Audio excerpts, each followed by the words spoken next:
Hello, everybody, and welcome to the Elevate Your Life podcast. It is Thursday, Cheryl. We're doing episode number 113, and it is Leadership Day. I love Leadership Day, Paul. I do Leadership too. Day is a good day. It Yeah, is. yeah. We've been following John Maxwell. We're reading a book of his called 21 Laws of Leadership, which is the best leadership book ever written. Came out with a new copy in June, which we went out and got, and now we're teaching out of it. And it has been a great course that we've been doing here. Today we're going to talk about law number 14. So we've moved along here, but if you've fallen behind, you can go to elevateyourlife.com, sign up to get the notes and all the recordings from the past, and you can catch up to 14. We're like, I'm really bad at math, but we're like 2/3 through, right, Cheryl? Because 14, 21, yeah. Yeah. We're moving right along. Yes, we are. Yeah.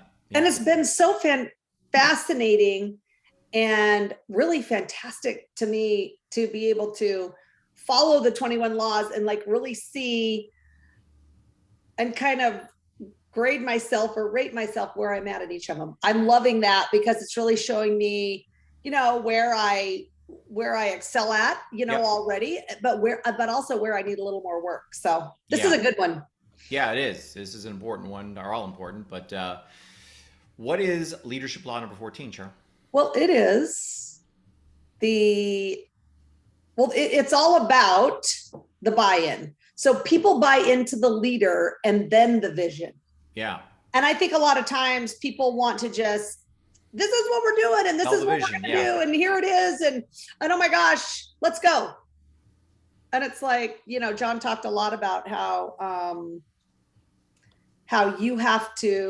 people have to buy into you first. And I think that's absolutely true. Yeah. 1,000%. So I love this quote here in the book. It says, as a leader, your success is measured by your ability to actually take the people where they want to go. But you can only do that if they buy into you first. Right. So yeah. Super interesting. And this is something, like you said, Cheryl, that most leaders don't get because they just think, well, I got this great vision. So you got the great vision and everyone's going to love you because you got this vision and stuff. But that is not the case. It's not how it works. So right. The $1 million question, Cheryl, is why would people buy into a leader? Yeah. Why would people buy into you? Well, and think about that too. I want each of you to think about why somebody would buy into you. But really it starts with, or it has everything to do with three things. So the first one is connection. So people don't care how much you know until they know how much you care. So you have to be able to connect with people. Look, if you can't connect with people I have a friend's like, I just don't like people. Like, okay, well, that's a problem. Yeah. Yeah. Then maybe I don't know why people don't like me. It's not for you. Yeah. No. Exactly. Well, exactly. So connection is going to be the first one. Your ability to connect with a person is huge. Number two is confidence. Do you know how to make that person's life better in some way as a leader? As a leader, do you know how to make that person's life better? Do you have something that you're doing that could make their life better? And I think that's so important to think about. It's not about you, right, anymore as a leader. It's about them. Yeah. I just did an initial health consultation right before we were doing this podcast. And I could see that. So I get on Zoom with people and I meet with them for the first time. And I know I got to build that connection, build that rapport immediately. And then prove to them that I'm competent, that I've been doing this for 27 years, helped thousands of people, built the Institute of Holistic Health. So I go in and go on and on about, what I've done in my past so that they buy into me. And then they have to gain, number three, Cheryl, is the confidence. They have to have confidence in me and believe that I can actually take them to where they want to go, which in that case was better health. But right. Whatever the situation may be, they got to know, they got to feel like you're connecting with them. They got to feel like you know what you're talking about, and they got to be confident that you can actually take them, and help them make their life better in some way. Yeah, and I love this whole idea that you are a leader if you inspire others to dream more, learn more, do more, and become more. And I think when I very first heard that, Paul, I was like, wait, what? So I have to be able to inspire others to do all four of those things. And here's the whole thing. Here's the other thing too, Paul, is that I had to be clear and sure that I was able to do all those things. Look, if you can't dream, then how are you going to help somebody else dream, right? How are you going to be able to show them the road? If learn more, are you doing your personal growth? Are you growing? If you're not growing, they're not going to follow you on the path of growth, right? So, and then of course, do more and then become more. So We just talked about the law of the picture. If you're not doing, they're not going to do. That's for sure. Yeah. And then, if you're not becoming more, if you're not elevating 1% every day, why would the people follow you?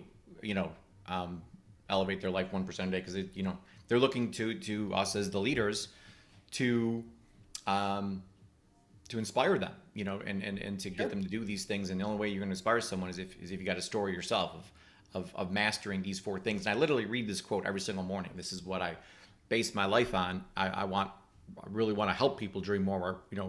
Cheryl and I, we're both huge on helping people make vision boards and turn the dream machine on and think. And we're good at that, Cheryl. We go on Pinterest and we find all kinds of things that look for cruises and vacations and all kinds of things. So we're always dreaming more, picking out our next airplane that we're going to buy, our next yacht. And we're spending a ton of time on learning. We're spending a ton of time on doing and helping people doing their business in life. And then there's nothing better, Cheryl, and I know you agree with this 1,000%. There's no better feeling to have than to help someone else become more. Yeah. And I think it's so interesting because I love that we take the time to figure out what that is, right? So what does becoming more mean to you? And do you know what that is? Because really, if you don't know, then that might be the first step, right? The result that you want. And I love that we've talked about that we've done that we have, that as we do these 4 things, we are able to lead people down that path of dreaming, learning, doing, and becoming. And so but just make sure, think about that. Like, what do I really want to become? Like, who do I want to become?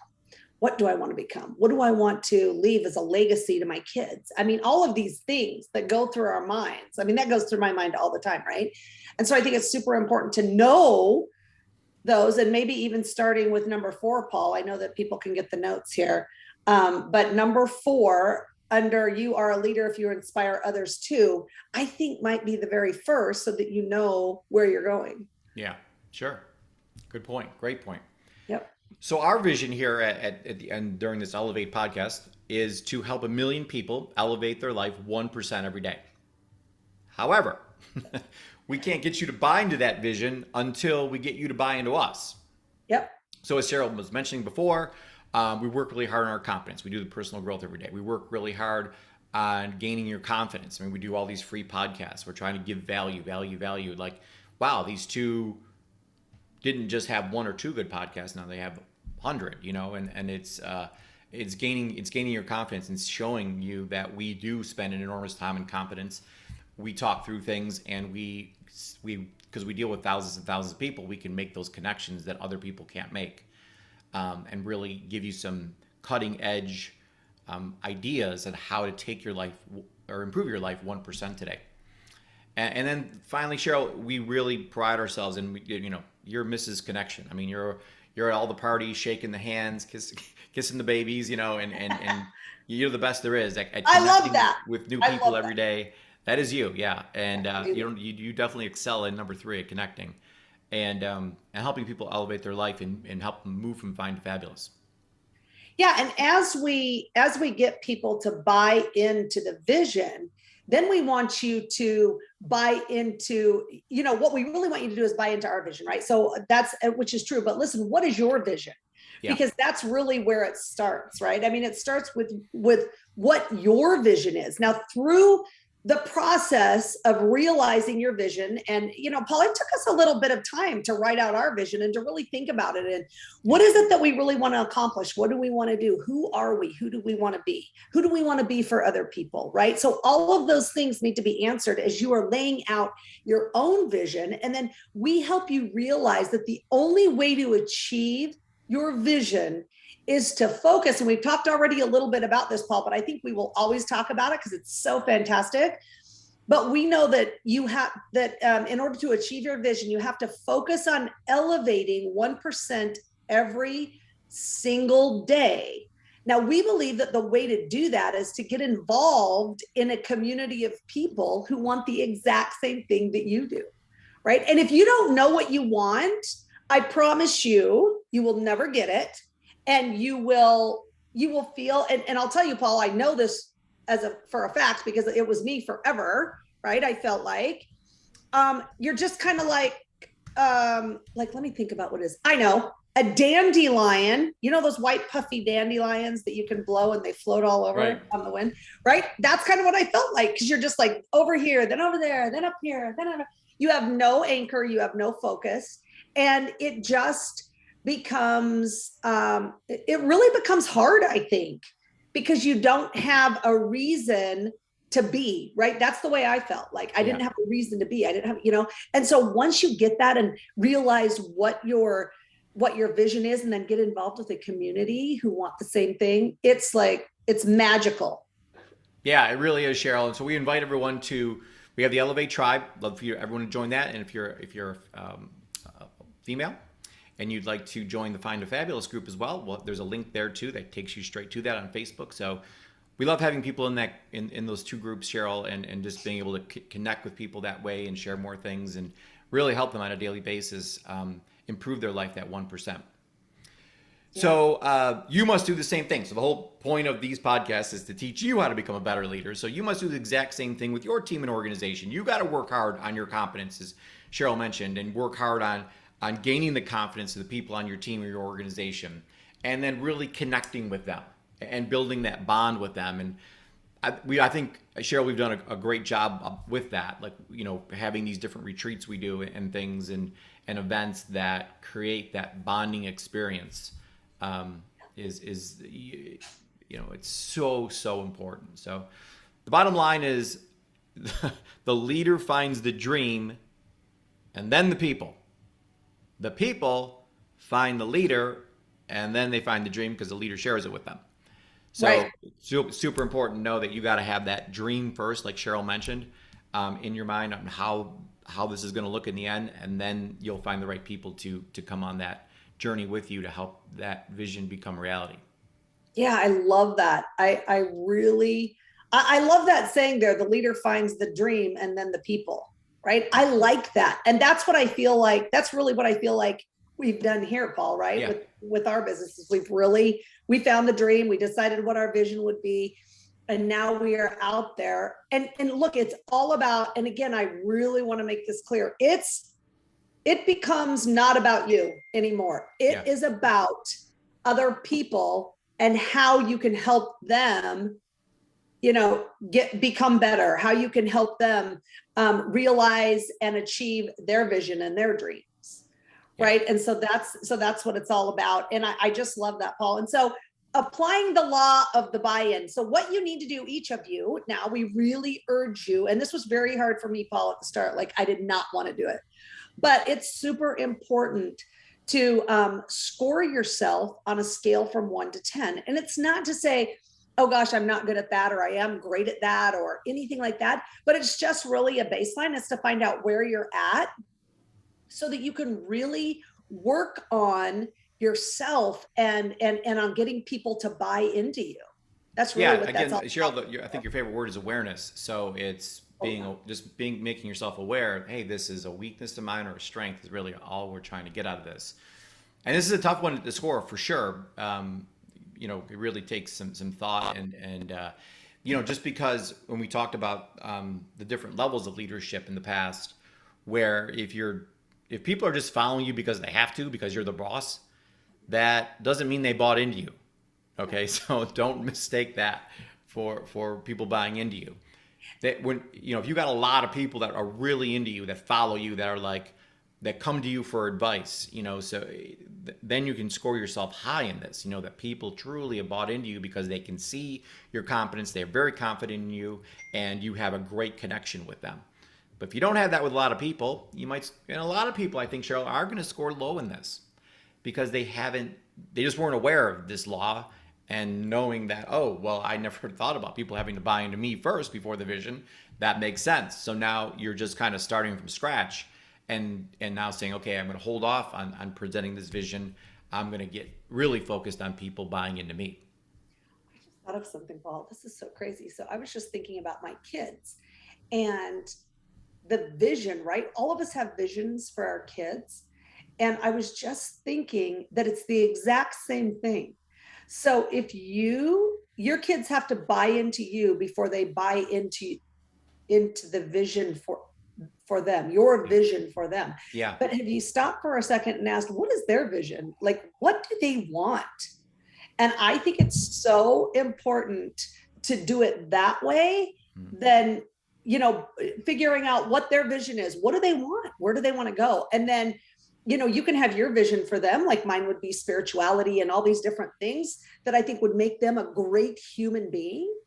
But then they have to buy into you and what you believe. But it's all about, I just realized right now that they have to buy into you before they're going to buy into anything else that you tell them about. And they'll buy in, they might have bought into you earlier, but I'm talking a lot right now because I'm going through it, right, is about teenagers. It's a whole new sales process. I mean, I know your children have bought into you tremendously, up to 13, and then it's like you're starting over again at 13. Like it's a whole other sales process. Now I got to get them buying to me again here as a teenager. But Cheryl, honestly, out of all the people I know, you're the best there is at really asking your children, like, what do you want? Like, what is your vision? And caring for them, being their best friend, being there for them. And that has got them to buy into you, like, 100%. Well, I just realized how important it is for them to buy into you. Yeah. Before you try to sell them whatever you think would be a great vision for them. Yeah. And I just think it makes it easier if you all, and goodness, it's the same way in business, right? All working together, all wanting the same thing, all supporting each other and caring for each other on the road. Because I really do believe that it all begins with love. I really believe that. Yeah, it does. But it is, I talk to a lot of parents, and it is amazing how many children think their mom and dad doesn't know anything. Well, I'm not saying mine don't think that. I'm still trying to convince them, Paul. Yeah, it is a constant evolving battle there. So, 3 books you can read to help you with this. If you feel like, well, this is one law I need to really focus on because I scored low on this. Developing a Leader Within You is a great book on this. The Roadmap for Success is excellent by John Maxwell, and The 25 Ways to Win with People is another excellent book that will help you come up with ideas to get people to buy into you. Yeah. It's awesome. All right, Cheryl, we leave every single podcast with a +1, and our +1 for the day, the one thing to take away from this podcast is to elevate your life and to help people elevate their life. You must first get people to buy into you first, and then your vision. Yes, that's right. And as you do that, you can move from fine to fabulous. Absolutely. All right, have an excellent day, everybody. We'll see you next Tuesday for Mindset Tuesday. Bye for now.